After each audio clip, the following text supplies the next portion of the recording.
As a student pilot, I've got lots of things down. My radio calls, navigation, air work, and airplane control are all pretty good. But one thing has been taunting me: nailing the perfect landing. But I'm keeping at it, and my flight instructor, Keith West, thinks he knows what the ticket may be. We're going to do a low flyby over the runway, just maybe like a foot above the runway and not touching.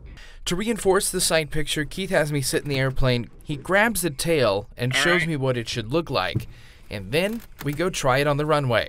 Settling in just above touchdown, I drill that sight picture into my mind.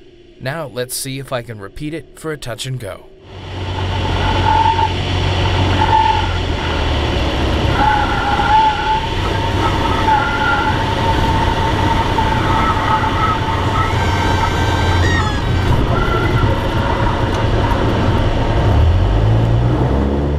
Okay, not too bad. The plan is to practice for 2 hours, take a break, debrief, and go back up.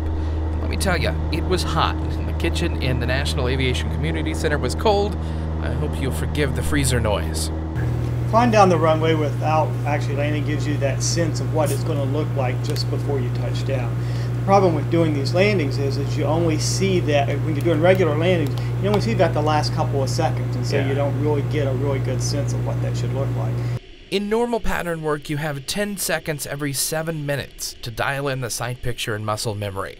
Doing the low pass gives you much more time to let it sink in. Now, time for the second 2 hours in the air. Luckily, it had cooled down a bit. The POH in the 172N model we were flying allowed for the windows to be open during flight, something we take advantage of. We fly over to Carroll County Airport in Westminster, Maryland to put my newly drilled-in sight picture to the test. And it worked. I made some of my best landings yet after that exercise.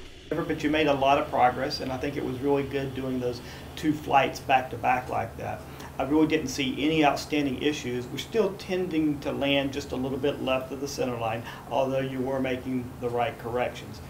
Now with the flare under control, maybe I can work on hitting the center line and eventually the numbers, but one thing at a time. Paul Harrop, AOPA Live.